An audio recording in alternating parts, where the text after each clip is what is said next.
12वी उत्तीर्ण झाल्यानंतर आपल्या करिअरसाठी योग्य त्या ठिकाणी क्षेत्र आणि पालकांसाठी एक चॅलेंजेस असतं.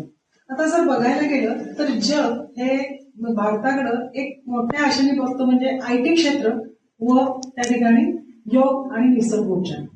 आता योग आणि निसर्गोपचार म्हणजे काय? योगाची आपल्याला जर बघायला गेलं तर अत्यंत त्या ठिकाणी पारंपरिक म्हणजे वेद काळापासून त्या ठिकाणी चालत येणारा हा योग आहे. आणि त्याला जर निसर्गोपचाराची जोड दिली तर त्या ठिकाणी जे आपण मुळापासून रोग उपटून काढणं ही जी त्या ठिकाणी प्रकारे एक आपण चिकित्सा म्हणतो, ती चिकित्सा आपल्याला साध्य करता येते. आणि ही चिकित्सा जर आपण बघायला गेलं तर BNYS bachelor of naturopathy and yogic sciences या कोर्सद्वारे आपण त्या ठिकाणी ही त्या ठिकाणी अचीव्ह करू शकतो. बॅचलर ऑफ योगिक सायन्सेस हा जो कोर्स आहे हा पूर्णपणे 5.5 वर्षाचा आहे.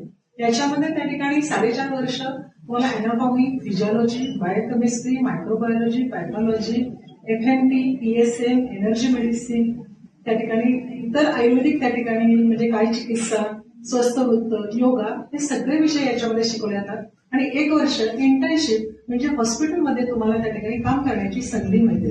हा 5.5 वर्षाचा कोर्स असून याच्यामध्ये तुम्ही स्वतःची प्रॅक्टिस करू शकता, त्या ठिकाणी रिसर्च ऍक्टिव्हिटीज त्याच्यामध्ये करू शकता.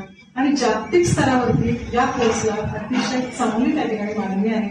म्हणून सर्व पालकांना आणि विद्यार्थ्यांना माझं एक त्या ठिकाणी आव्हान आहे की आपण शासकीय योग व निसर्गोपचार हे जे महाविद्यालय उत्तुंगते सुरू आहे या ठिकाणी एखादी भेट द्यावी आणि आपण या कोर्सचा आपल्या पाल्यासाठी जरूर त्या ठिकाणी विचार करावा.